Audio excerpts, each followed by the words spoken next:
Yesterday morning, my son Ryan called me, his voice cracking with panic. "Mom, why are all the cards declined? My mother-in-law and I couldn't pay for lunch at the restaurant. People are laughing at us." His desperation filled me with a satisfaction I never thought I'd feel toward my own child. But to understand why I reached this point, I have to tell you what happened the evening before, when my daughter-in-law Dana decided to humiliate me in front of the whole family. I'm 68 years old, and for the last few years, ever since I was widowed, I've become the personal ATM for my son and his wife. Every whim, every craving, every unnecessary expense came out of my savings. But yesterday, while I was serving coffee in my own home, Dana turned to her friends who had come to visit and let slip the words that would change everything forever. "That old woman is only good for paying our bills." My son Ryan, instead of defending me, burst out laughing as if he'd just heard the funniest joke in the world. I stood there, coffee pot in hand, watching them make fun of me in my own living room. My hands trembled, but not from sadness. They trembled with a cold rage I had never felt before, because in that moment, I understood something I had been denying for years. To them, I wasn't a mother. I wasn't a mother-in-law. I wasn't even a person. I was just a bank account with legs. For 10 years, I was their financial salvation. When Ryan lost his job, I paid his rent for 8 months, $800 a month that came out of my pension without him lifting a finger to look for real work. When Dana wanted to refresh her entire wardrobe because she needed to look professional, it was $3,000 on my credit card. When they wanted to go on vacation to Hawaii because they deserved it after so much stress, another $5,000 disappeared from my savings. They never invited me on those vacations, of course. I was good enough to pay, not to accompany them. "It's a romantic trip, Mom," Ryan would tell me whenever I hinted that I'd like to see the ocean. You understand, right? And I, like the fool I was for years, always understood, always paid, always kept quiet, while they lived the life I financed. The last straw came 3 months ago, when Dana decided she needed a new car. "The one we have is getting too old, Georgia," she told me in that syrupy voice she used when she wanted something expensive. "Besides, if we're going to have kids soon, we need something safer." A $15,000 down payment, $15,000 that represented 2 years of my savings, but I paid it, as always, because it was for the good of the family. But yesterday, after hearing those venomous words, after seeing my own son laugh at me, something in my heart changed forever. That night I couldn't sleep, not from sadness, but from a clarity that burned inside me. I got up at 3 a.m, turned on my computer, and began making the decisions I should have made years ago. First, I canceled all the additional cards they had in my name, every single one of the 5 cards they used as if they were their own. Then, I closed the shared savings account where I deposited money every month for emergencies that were never real emergencies, but rather expensive restaurant bills and designer clothes. I also changed all the passwords to my bank accounts and removed their names from my automatic transfers. At 6 a.m, when I was done, I poured myself a coffee and sat in my favorite armchair. For the first time in years, I felt at peace. I knew that soon my phone would ring, and on the other end would be my desperate, humiliated son demanding an explanation, and I would be ready to give him one. The phone rang at exactly 9:15 in the morning. I was sitting in my kitchen, enjoying my second coffee of the day, when I saw Ryan's name on the screen. I didn't answer immediately. I let it ring 3 more times while I savored a moment of power I hadn't felt in decades. When I finally picked up, his voice was desperate, almost hysterical. "Mom, why are all the cards declined? I'm here at the Crestview Grill with Dana's mother. We wanted to have lunch and celebrate her birthday, but none of the cards work. It's humiliating. People are staring at us. The waiter is getting impatient, and I don't have enough cash to pay a $200 bill. What's going on?" The irony was delicious. They had chosen the Crestview Grill, the most expensive restaurant in town, to impress Dana's mother. The same place I was never invited to, despite having paid for family dinners there for years when they went without me. Now they were there, surrounded by the high society they so desperately wanted to impress, and they couldn't even pay for a single dish. "Good morning, Ryan," I replied with a calmness that surprised even me. "The cards are canceled because I've decided I'm no longer going to finance your lifestyle." "What? Are you crazy? We're in public. Dana's mother is here. How am I supposed to explain that my own mother left me high and dry? This is ridiculous." "What's ridiculous, son, was hearing you laugh yesterday when your wife said I was only good for paying your bills. What's ridiculous is realizing that for 10 years I've been treated like an ATM instead of your mother." There was a long silence on the other end. I could hear voices in the background, probably Dana and her mother wondering what was happening. The waiter must have been waiting for the payment, and other diners were likely starting to notice the awkward situation. "Mom, please, don't do this now. We can talk later, but I need you to reactivate the cards. Just for today, I promise." I cut him off. "No more promises, Ryan. No more just for today. For 10 years, I've heard the same promises. For 10 years, I've been your easy solution for everything. But yesterday, I learned something important. You don't respect me, you don't value me, and you definitely don't love me the way I loved you." "That's not true. Of course we love you. Dana was just joking. You know how she is." "I know exactly how she is, Ryan, and I know exactly how you are. That's why I made this decision." I could hear him breathing heavily. I imagined the situation at the restaurant was getting more tense with each passing minute.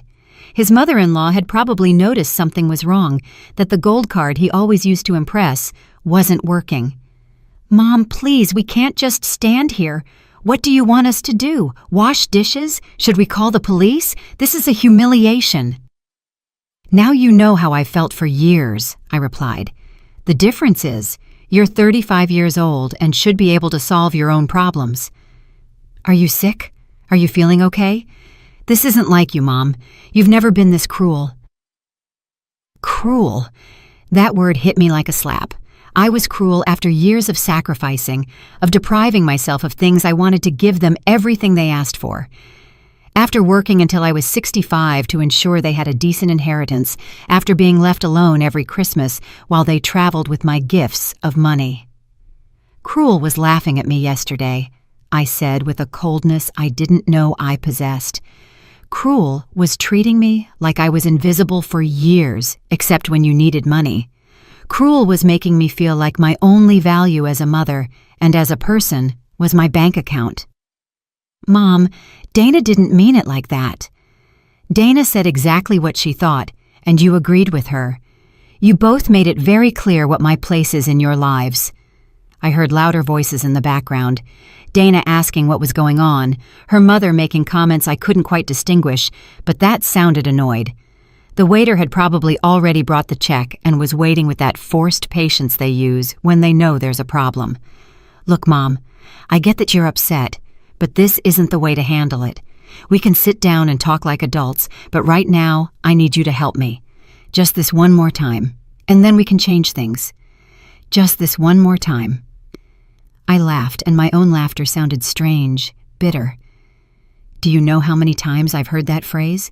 Do you know how many last times I've financed over the past 10 years? "But Mom..." "No, Ryan, not this time.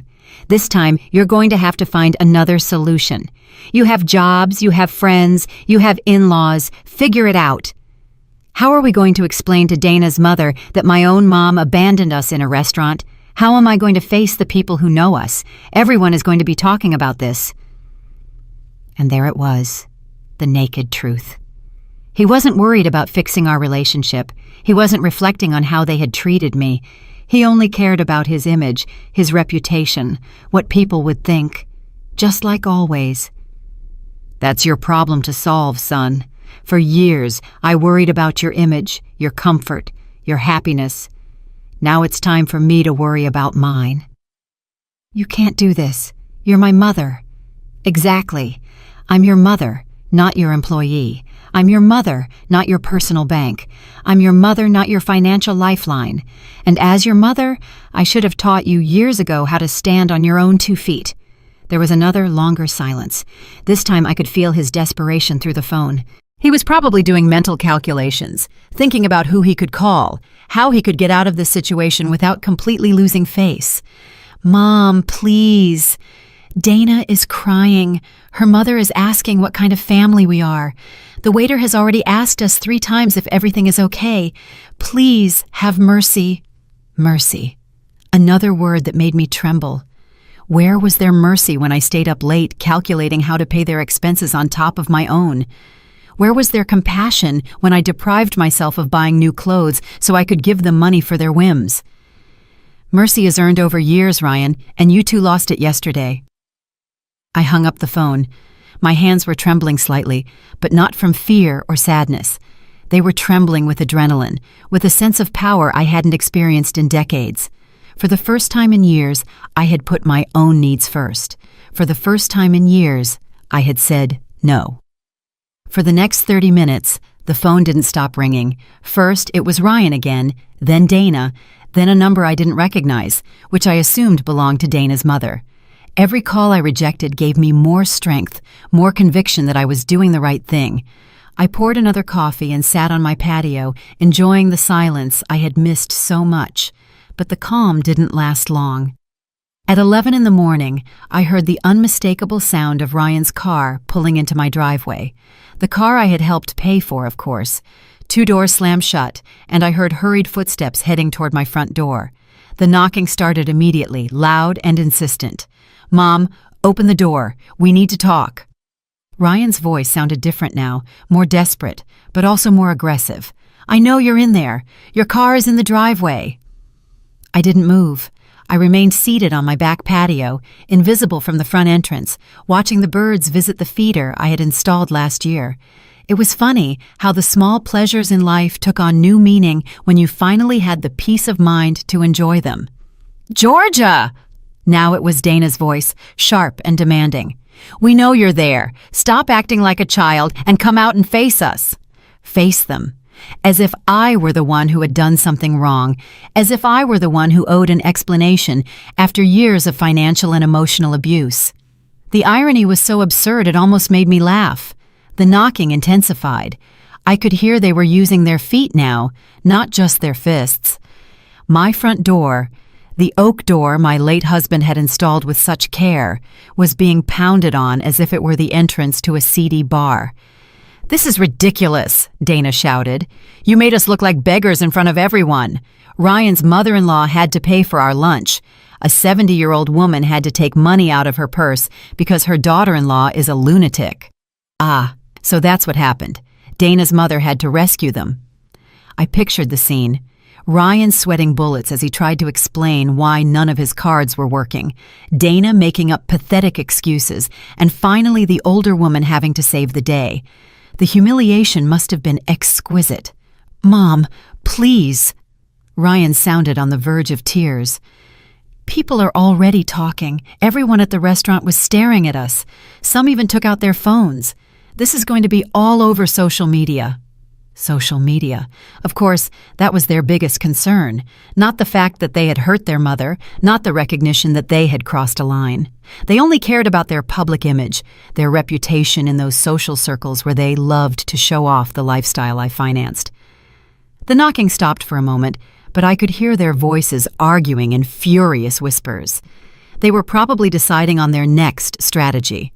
I knew Dana well enough to know she had a full arsenal of emotional manipulations, and Ryan had learned well from her over the years. Georgia, Dana's voice changed tone completely. Now it sounded soft, almost sweet. I know you're upset and you have every right to be. Maybe what I said yesterday sounded bad, but you know I didn't mean it. I was just joking with my friends. You know how we women are when we get together. Sometimes we say things without thinking. It was fascinating to hear how she could change her personality in seconds. From the furious woman who had been screaming and kicking my door, she had now transformed into the understanding daughter-in-law who had only made a small communication error. Mom, now it was Ryan who had adopted the gentle tone. I understand we hurt you.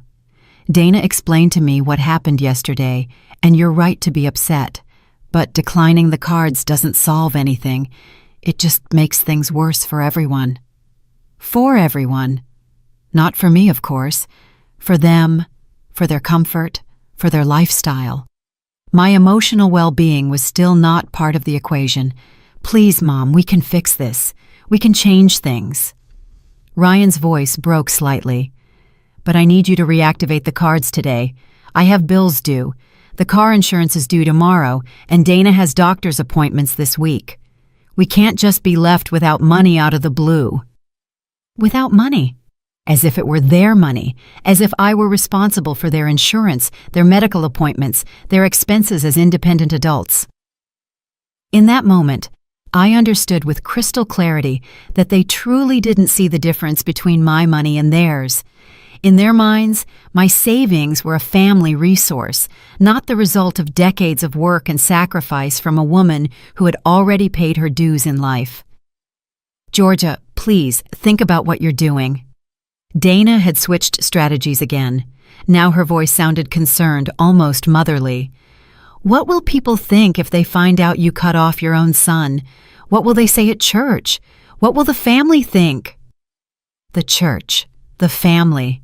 It was always the same with her, using my reputation, my relationships, my image as emotional leverage. As if my worth as a person depended on what others thought. As if my dignity was less important than the opinion of people who probably didn't even know how they treated me in the privacy of our home. Look, Mom. Ryan had adopted a more serious, more adult tone now. I understand you want us to change some things. We can talk about boundaries, about how to better manage the family finances. But this isn't the way. This is emotional manipulation. Emotional manipulation. The words echoed in my head like a slap. I was being emotionally manipulative after years of subtle blackmail, of being made to feel guilty every time I hesitated to give them money, of them using my motherly love to empty my bank account.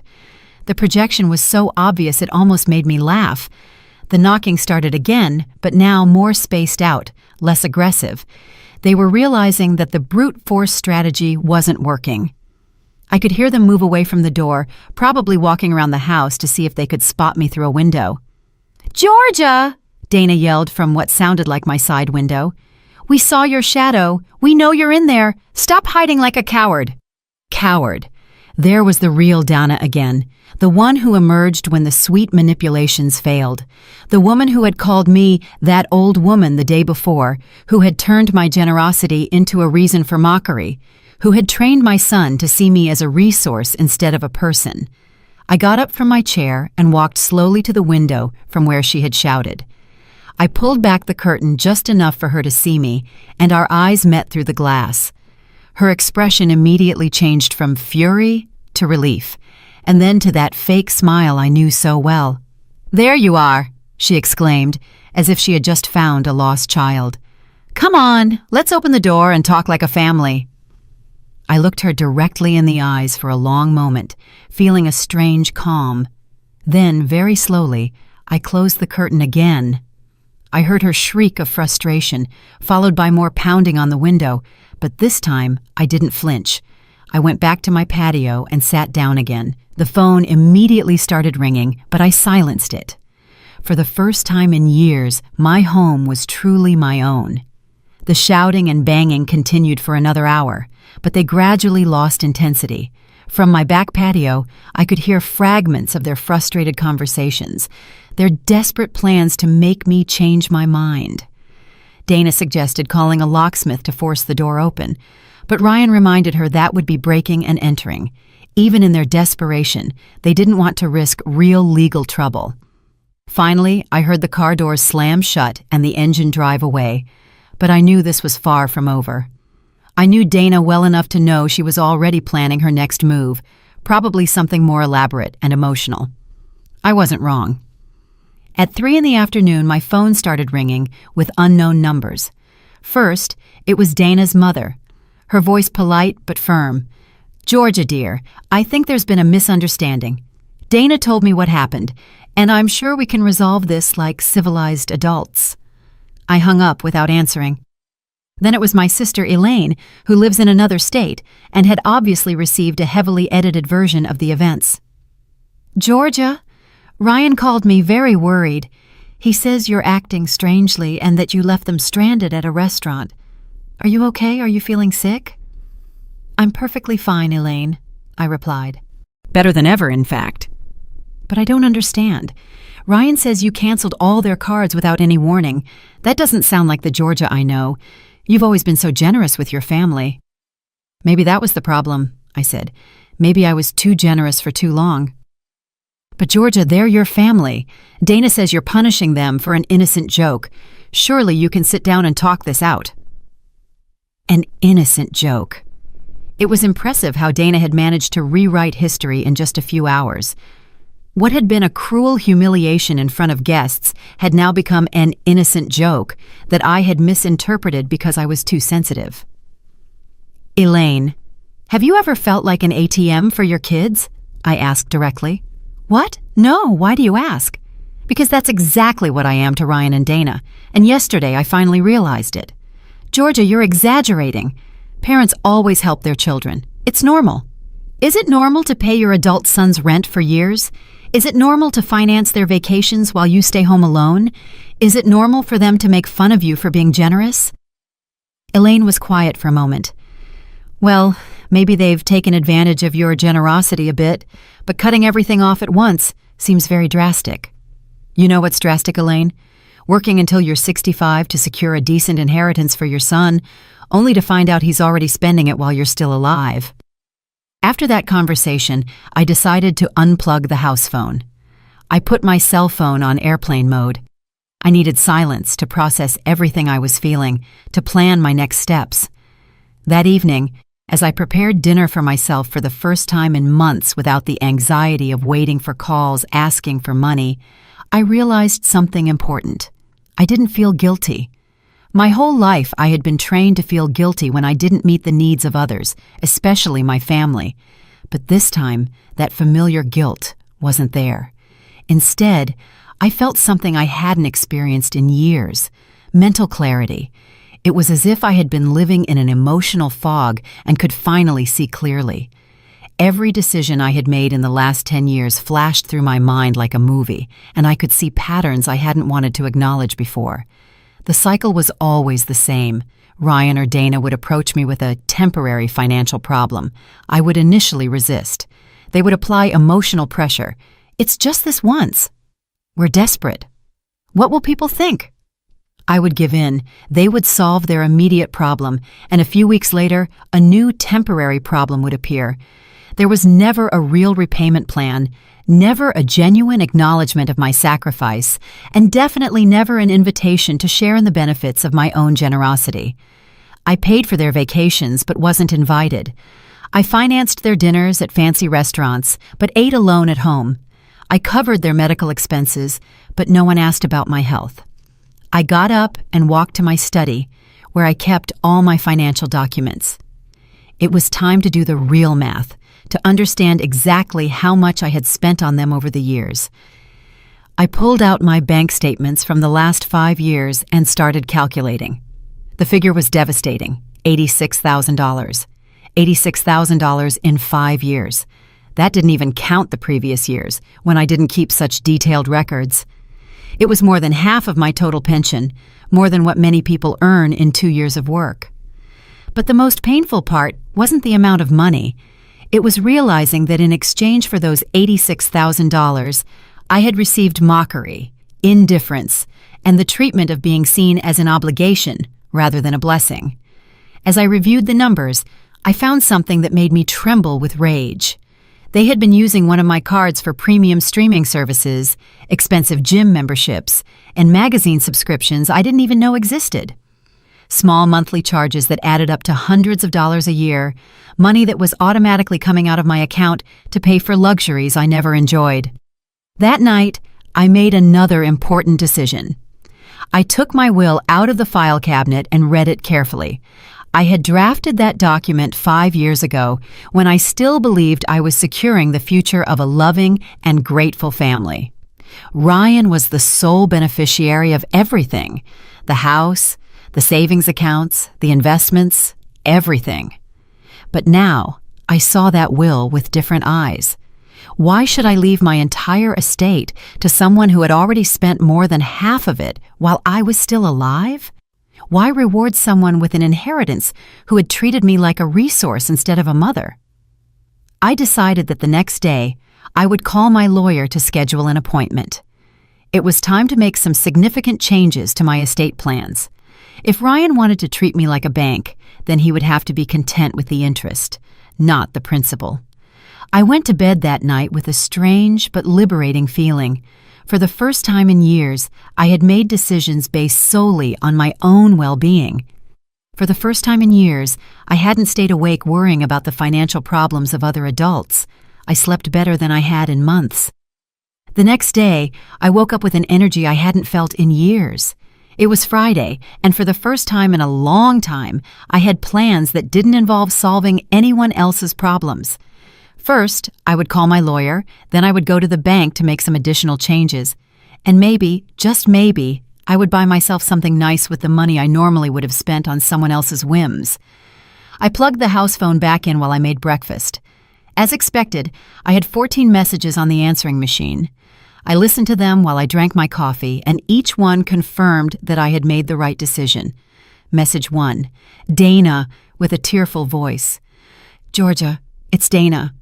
I know you're upset, but please think about what you're doing. Ryan didn't sleep at all last night. He's so worried about you. He says he's never seen you like this. Please call us. Message 2.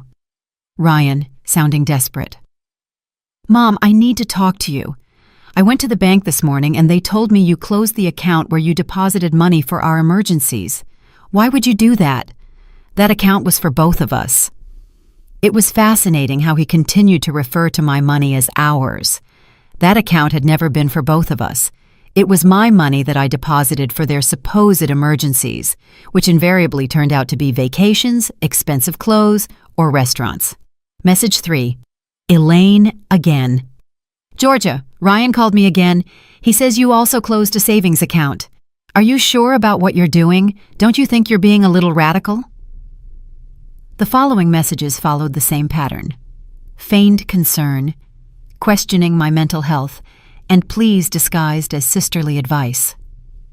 But message number 11 caught my attention. It was from a number I didn't recognize, but the voice was familiar. Mrs. Whitlock, this is Oscar, my cousin Dana's husband. Look, I know we don't know each other well, but Dana asked me to call you. She's very worried because she says you're acting very strangely. As a man, I think sometimes women complicate things more than necessary. Why don't you just forgive and forget? Family is the most important thing. Family is the most important thing. What a convenient philosophy when it comes to maintaining a status quo that benefits them. I wondered if Oscar would be so willing to forgive and forget if someone made fun of him in front of his family while emptying his bank account. At 9 o'clock sharp, I called the law firm where I had made my will. The secretary told me that Mr. Coleman had a cancellation and could see me that same afternoon at 2. Perfect. Then I called the bank and requested an appointment with the manager to review all my accounts and make some additional security changes. I also wanted to make sure that Ryan had no access to any information about my finances. As I was getting ready to leave, the doorbell rang. For a moment, I thought it was Ryan and Dana again, but when I looked through the peephole, I saw my neighbor Lucy standing on the porch. Lucy was a 62-year-old woman who had been widowed 2 years ago, and we occasionally chatted over the garden fence. I opened the door with some curiosity. Lucy had never formally come to visit me before. "Good morning, Georgia," she said with a warm smile. "I hope I'm not bothering you, but I heard a lot of noise and shouting yesterday, and I wanted to make sure you were okay." I invited her in and served her coffee. It was refreshing to have someone in my house who wasn't there to ask for money or manipulate me emotionally. "Is everything all right?" she asked with genuine concern.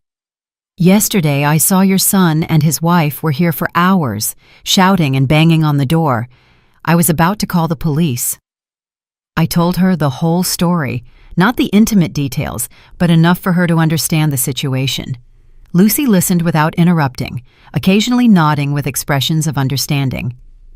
"Georgia," she said when I finished, "I have to confess something. For years, I've watched how they treat you when they come to visit. I've seen them arrive in new cars, dressed in expensive clothes, talking on the latest phones. Meanwhile, you're still driving the same car from 10 years ago and shopping at discount stores." Her words hit me because it was external confirmation of something I had been denying internally. Others could see the obvious that I had refused to acknowledge. "But what has struck me the most," Lucy continued, "is that I've never seen them do anything for you. I've never seen them help you with your groceries, fix something in your house, or simply visit you without it being to ask for something." "Is it that obvious?" I asked, feeling a mix of shame and relief. "To someone looking from the outside, yes, but I understand why you couldn't see it. When you're a mother, you always want to believe the best of your children." Lucy stayed for another hour, and our conversation was the most honest and liberating one I'd had in months. She told me about her own experiences with adult children who expected her to solve all their problems and how she had learned to set boundaries after being widowed. "You know what helped me the most?" she said before leaving, "realizing that being a good mother doesn't mean being a martyr. You can love your children without sacrificing your dignity for them." Her words resonated in my mind all the way to the bank. In the manager's office, we reviewed all my accounts and implemented new security measures. I changed all the passwords, added two-factor authentication, and made sure that only I had access to any financial information. "Mrs. Whitlock," the manager said as he processed the changes, "may I ask why these drastic changes? Do you have any specific security concerns?" "Let's just say I finally realized that my biggest financial security risk lives in my own family," I replied. The manager nodded with understanding. "It's more common than you think, ma'am. We see many cases of older adults being taken advantage of financially by relatives. You did the right thing by protecting yourself." After the bank, I went to lunch by myself at a small, cozy restaurant I had always wanted to try, but had never allowed myself the luxury. I ordered the most expensive dish on the menu, a glass of wine, and dessert. The total bill was $45, less than what Ryan and Dana spent on a single round of drinks on their nights out. As I savored my lunch, I realized something important. It had been years since I had enjoyed a meal without the constant anxiety of calculating how much it was costing me, how much I might need to set aside for Ryan's next emergency, or whether I could afford this small personal pleasure. For the first time in years, I was eating with true appetite and enjoyment. The appointment with Mr. Coleman, the lawyer, was revealing in ways I hadn't anticipated. When I explained the situation and my desire to change my will, he showed no surprise at all. In fact, he told me that cases like mine were more frequent than I imagined. "Mrs. Whitlock," he said as he reviewed my current will, "I see we drafted this document 5 years ago. At that time, you designated your entire estate to your son, Ryan. Are you sure you want to make significant changes?" "Completely sure," I replied. Over these 5 years, I've seen my son's true character. He has shown that he doesn't value my generosity, and frankly, he has already spent more than half of his inheritance while I'm still alive. The lawyer took notes as I detailed the $86,000 I had documented, not counting the previous years. His eyebrows raised slightly when I mentioned the figure. "I understand your position," he said. "What kind of changes are you considering?" "I want to divide my estate. A portion for charitable organizations that truly help people in need, not capricious adults. Another portion for my sister Elaine, who has always been independent and has never asked me for anything. And for Ryan." I paused. "For Ryan, just enough to show that I haven't disinherited him out of malice, but not enough for him to continue living without working." "Are you thinking of a specific percentage?" 50% for charity, 30% for my sister, and 20% for Ryan, with the condition that he can only receive his share if he demonstrates a full year of complete financial independence. The lawyer smiled slightly. "That last condition is interesting and completely legal. You're essentially incentivizing personal responsibility." I left the law firm feeling a deep satisfaction. For the first time in years, I had made decisions about my future that reflected my real values, not my fears or my maternal guilt. When I got home, there was an unfamiliar car in my driveway. An older woman, elegantly dressed, was standing on my porch. It was Dana's mother, Claudia. "Georgia," she said with a forced smile when she saw me arrive. "Good, you're here. We need to have a woman-to-woman talk." I invited her in, more out of curiosity than politeness. I wanted to hear what version of the events this woman had received. "Look, dear," Claudia began once we were seated. "I know there was a misunderstanding yesterday between you and the kids.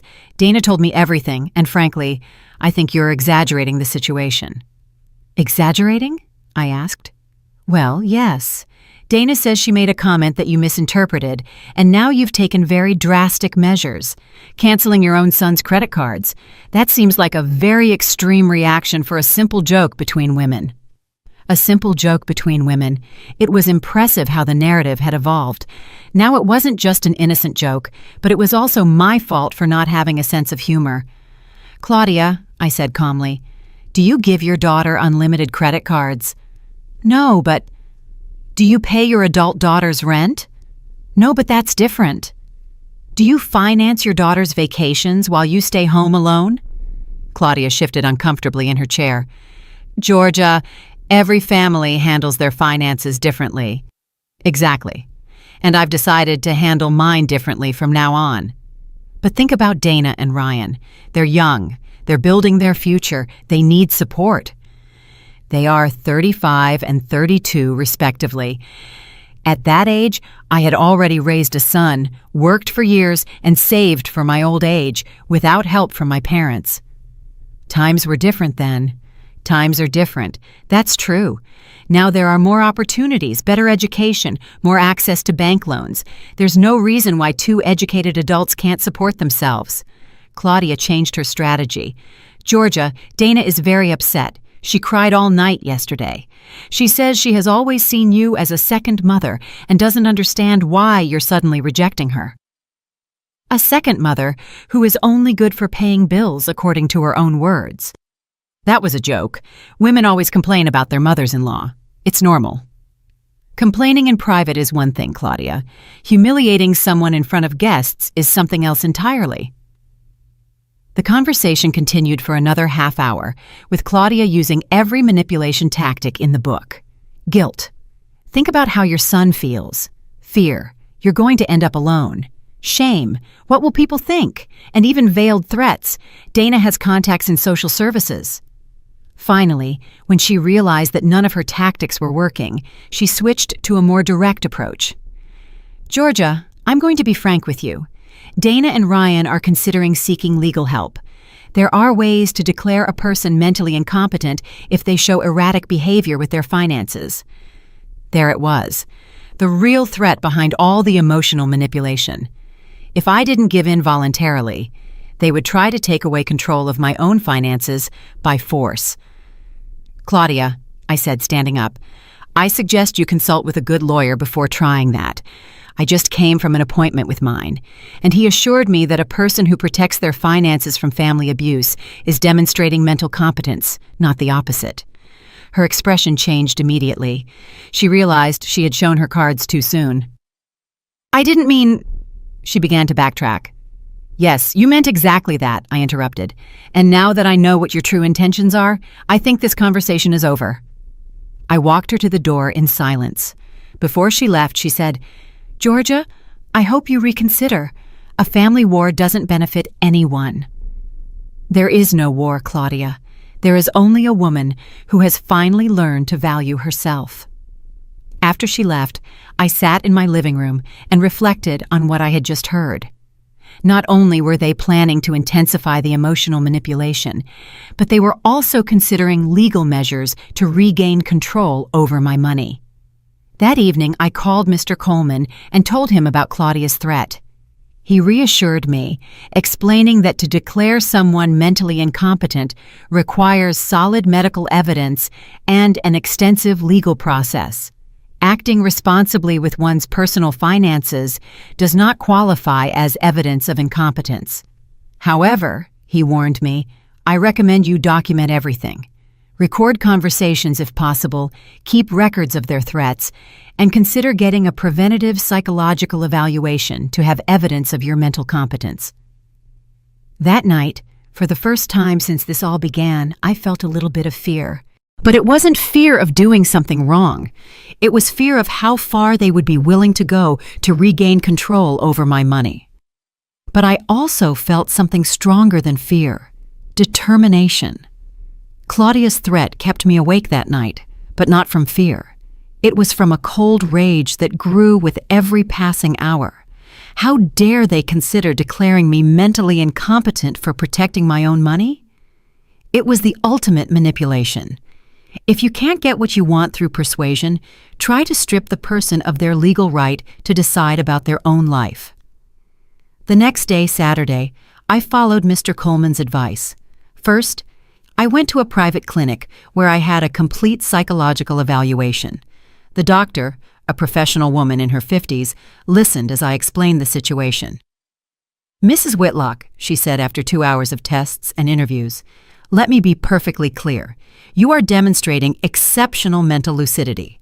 Recognizing patterns of abuse, setting healthy boundaries, and protecting your financial resources are signs of a completely competent mind. In fact, I would say you are acting more rationally now than when you were allowing the financial abuse." She gave me an official report documenting my complete mental competence, dated and sealed. It was my insurance policy against any future legal challenges. When I returned home, I found Lucy working in her garden. She came over to the fence that separated our properties with a worried expression. "Georgia, an older woman came by yesterday asking about you. She wanted to know if you had been acting strangely lately. I told her you seemed happier and more relaxed than ever." I told her about Claudia's visit and her veiled threat. Lucy listened with growing indignation. "That's unbelievable," she exclaimed. "Trying to have you declared incompetent for not wanting to give away your money is the most absurd thing I've ever heard." "What bothers me the most," I said, "is that they truly believe they are entitled to my money. They don't see it as my estate. They see it as their inheritance, paid in advance." "You know what you need?" Lucy said with a mischievous smile. "You need to get out and enjoy your freedom. When was the last time you did something just because you wanted to?" She was right. I had spent so many years living according to the needs and demands of others that I had forgotten what it felt like to do something simply for personal pleasure. "There's a 5-day cruise leaving next Wednesday," Lucy continued. "I was supposed to go with my sister, but she had to cancel due to health issues. Would you like to come with me?" The idea thrilled me immediately. When was the last time I had traveled for pleasure? When had I slept in a bed that wasn't my own, eaten in a restaurant without calculating the cost, or simply relaxed without the constant anxiety of Ryan's next financial crisis? "I would love to," I replied without hesitation. That afternoon, we booked the cruise, $1,500 per person for 5 days, all inclusive. It was a fraction of what I had spent on Ryan and Dana's last vacation, but this time, it would be for my own enjoyment. Sunday morning, while I was figuring out what to pack for the cruise, the doorbell rang. It was Ryan, alone this time. He looked terrible. Deep, dark circles under his eyes, wrinkled clothes, a desperate expression. "Mom," he said with a broken voice, "please, we need to talk. Without Dana, without shouting, just you and me." I let him in but kept my emotional distance. I had already learned to recognize when I was being manipulated. "Mom, I'm desperate," he began. "The car insurance is due on Monday, and I don't have the money to pay it. If I don't renew it, I can't legally drive, and without a car, I can't get to work." "How much is the insurance?" I asked. $250. "And how much did you earn last month?" $3,500. But what, Ryan?" "But we have expenses. The rent, food, utilities. And what else do you spend money on?" He was quiet for a moment. "Mom, don't you understand? Living is expensive."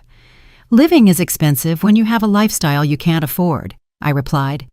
"Tell me one thing, son. How much did you spend on restaurants last month?" "I don't know, maybe." How much do you spend on streaming services, gym memberships, food delivery apps? That's different, Mom. Those are basic necessities. Streaming services are basic necessities? In the modern world, yes. You can't live like a hermit.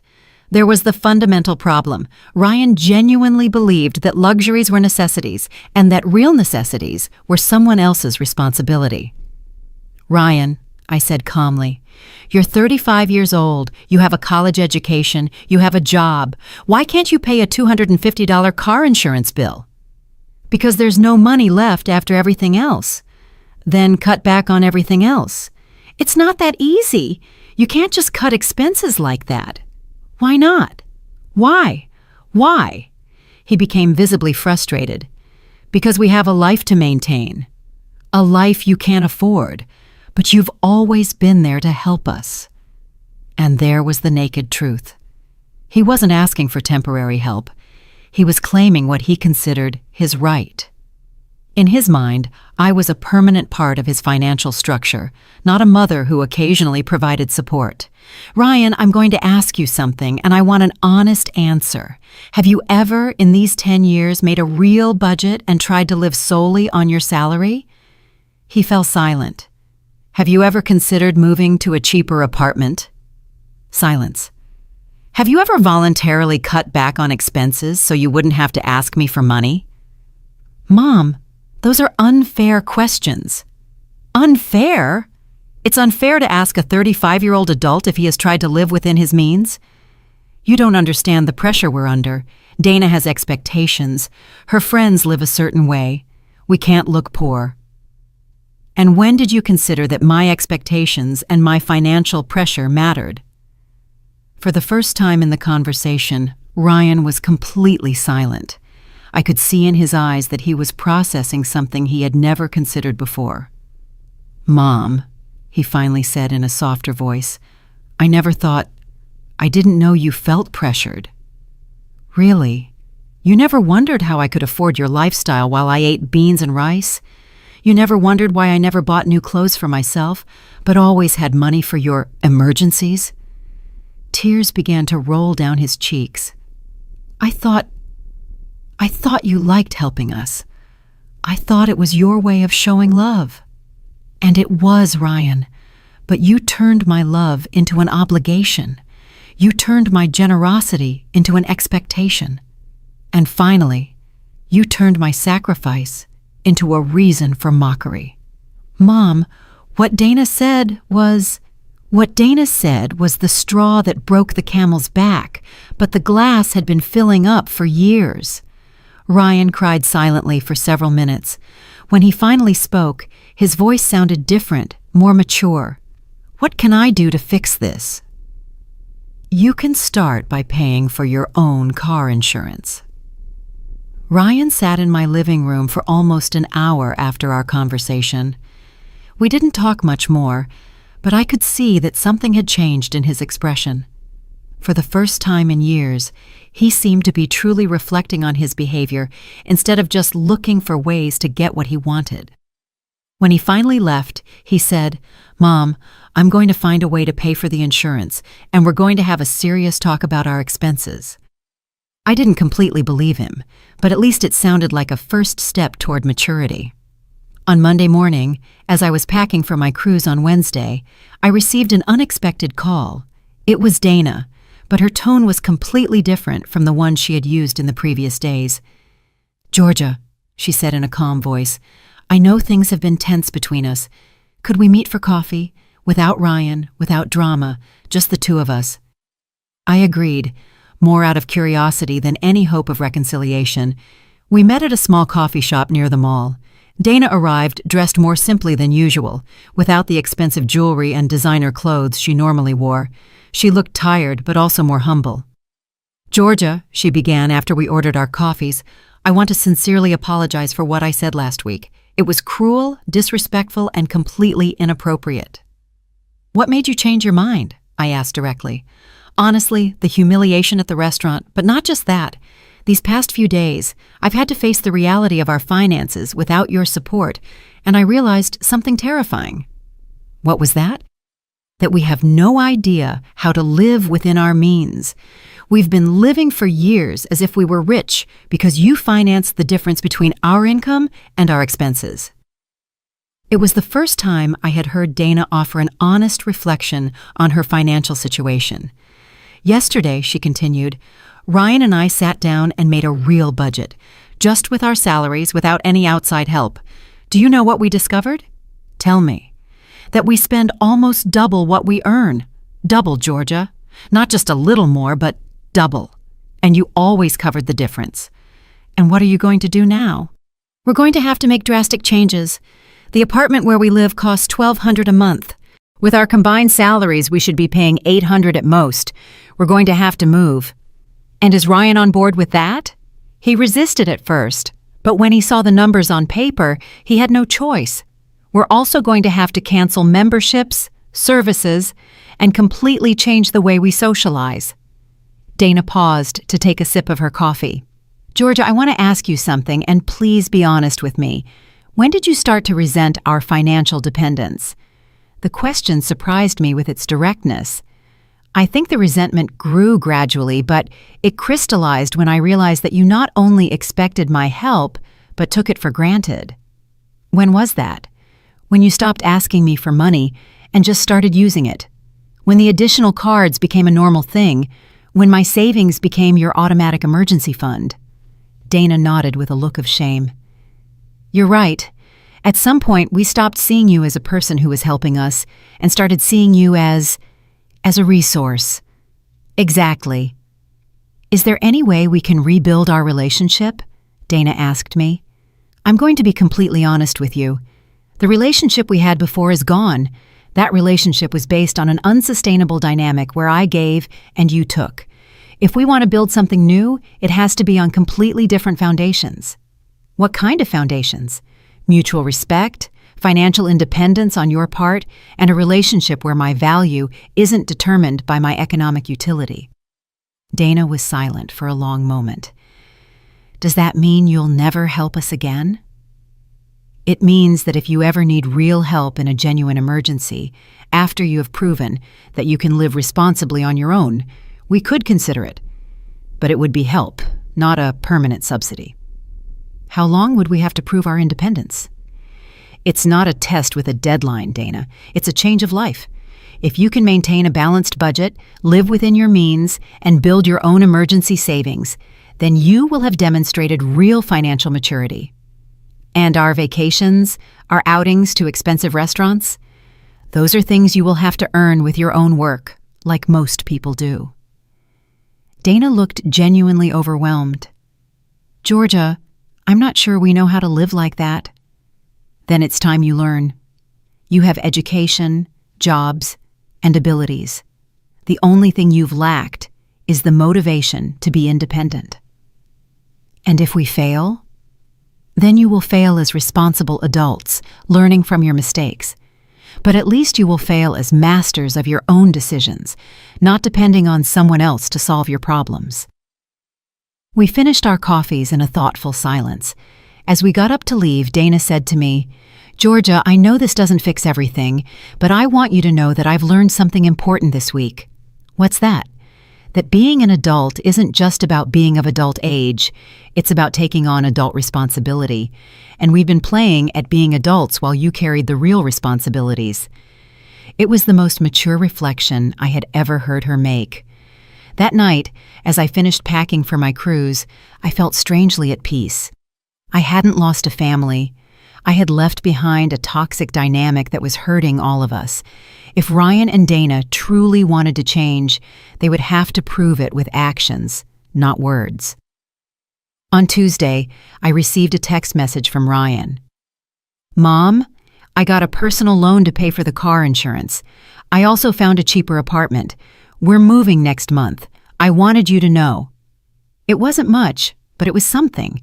A small step toward the independence they so desperately needed.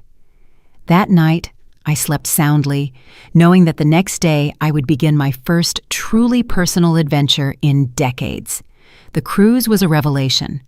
5 days of waking up when I wanted, eating whatever I craved, and doing activities just because they brought me pleasure. Lucy turned out to be the perfect travel companion, independent, fun, and completely free of family drama. On the ship, I met other women my age who had been through similar experiences. During one dinner, a woman named Elaine told me how her 3 adult children had drained her retirement fund before she finally said enough was enough. Another woman, Isabel, had discovered that her son was using her credit card to gamble online. "What surprised me the most," Isabel said as we watched the sunset from the deck, "was realizing that I wasn't the only one. I thought it was a problem unique to my family, but it turns out there's a whole generation of parents who don't know how to say no to our adult children." When I returned home on Sunday, I felt renewed. 5 days without a single call asking for money, without financial anxiety, without the constant burden of solving other people's problems. It was like remembering who I was before I became the family bank. There were several messages on my answering machine, but to my surprise, none of them were a desperate demand for money. Ryan had called twice simply to see if I had arrived home safely from the trip. Dana had left a short message. "I hope you enjoyed your cruise. We'd love to hear about your experience when you have time." On Monday morning, Lucy came to visit with coffee and pastries to hear all the details of the trip. As we chatted on my patio, I saw Ryan's car park in my driveway, but this time, instead of getting out immediately and heading for my door, he sat in the car for several minutes. When he finally rang the doorbell, his expression was different. He seemed nervous, but also more mature somehow. "Mom," he said when I opened the door, "I know you just got back from your trip, but could we talk for a moment?" I invited him in. Lucy discreetly excused herself and went back to her house. "Mom, I wanted to tell you what we've been doing this week," Ryan began. "Dana and I moved into a smaller apartment. We're paying $400 less in rent per month." "How do you feel about the change?" "Honestly, it was tough at first. The apartment is smaller, it's in a less fancy neighborhood, but after a few days, I realized something important." "What was that?" "That I can sleep peacefully knowing that we're paying for everything with our own money. I don't have that constant anxiety of not knowing how we're going to cover next month's expenses." It was the first time I had heard Ryan talk about financial anxiety from his perspective. It had never occurred to me that he might have also been stressed by the unsustainability of his lifestyle. "We also canceled the expensive gym memberships and signed up for a basic one that costs a fifth of the price," he continued, "and Dana found a part-time job on weekends to generate extra income." "Dana is working more?" "Yes, and it was her idea. She says she wants to contribute more actively to our finances instead of just managing money that comes from other places." I was surprised to hear that Dana had taken that initiative. "Mom, I also wanted to apologize formally, not just for what happened 2 weeks ago, but for all these years. I never realized I was treating you like an ATM instead of my mother." "What made you realize it?" "When we had to make our first real budget, I realized I had no idea how much it really cost to live. My entire adult life, I had been living beyond my means because you covered the difference." Ryan paused and looked me directly in the eyes. "Mom, I want you to know that these last few days have been the first in years where I truly feel like an adult, making my own decisions, solving my own problems, being responsible for my own consequences." "And how does that feel?"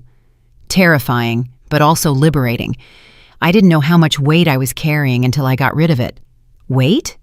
"The weight of knowing deep down that I wasn't truly independent. The weight of knowing I was living a financial lie. The weight of knowing that my lifestyle depended on exploiting my mother's generosity." Those words hit me deeply. For years, I had thought I was the only one suffering in that dynamic. But it turned out that Ryan had also been carrying guilt and anxiety. "Mom, I know I have no right to ask you for anything after everything that's happened, but there's something I'd like to ask you." "Tell me." "Do you think we can ever have a normal relationship? A relationship where I'm your son who visits you because he loves you, not because he needs something?" The question moved me because it implied that he understood the difference. "Ryan, that relationship can start today if you want it to. I've always wanted to have a son who visits me because he cares about me, not because I'm useful. So, would you like it if Dana and I came for lunch on Sunday? We'll bring the food, we'll cook, and we'll just spend time together. I would love that. After Ryan left, I sat in my living room reflecting on everything that had changed in 2 weeks. I had lost my role as my family's financial savior, but I had gained something more valuable: my self-respect and the possibility of a genuine relationship with my son. That night, I called Mr. Coleman to ask about modifying my will again. After the conversation with Ryan, I wanted to consider a different approach. Instead of punishing him permanently, I decided to create a will that rewarded maturity demonstrated over time. As Whitlock, the lawyer said, "You're thinking of a tiered will based on behavior." Exactly. If Ryan demonstrates real financial independence for 2 consecutive years, he could receive a larger portion. If he continues that pattern for 5 years, another larger portion. But if he falls back into his old habits, we revert to the original plan. It's an intelligent structure. It incentivizes long-term personal growth. As I hung up the phone, I realized that for the first time in years, I was planning my future based on hope instead of fear. Hope that my son had truly learned and grown. Hope that our relationship could heal. Hope that my final years would be lived with dignity and respect. I went out to my patio and looked at the stars. In the distance, I heard the sound of the fountain I had installed in my garden last year, a small luxury I had allowed myself only after years of doubting whether I deserved to spend that money on myself. Now I knew the answer. I had always deserved to treat myself with the same generosity I had shown to others. It had taken me 68 years to learn that lesson, but I had finally learned it, and I would never forget it again. If you enjoyed my story, you can support me by sending a super thanks so I can write more stories like this. Thanks a lot in advance. What about you? What would you do in this person's shoes? I'd really love to hear your thoughts, so drop them in the comments. I'm always curious to know what you think. Oh, and let me know where you've heard this story. If you want to hear more life stories like this, like the video and subscribe to my channel. There are many more waiting for you. Big hugs, and see you next time.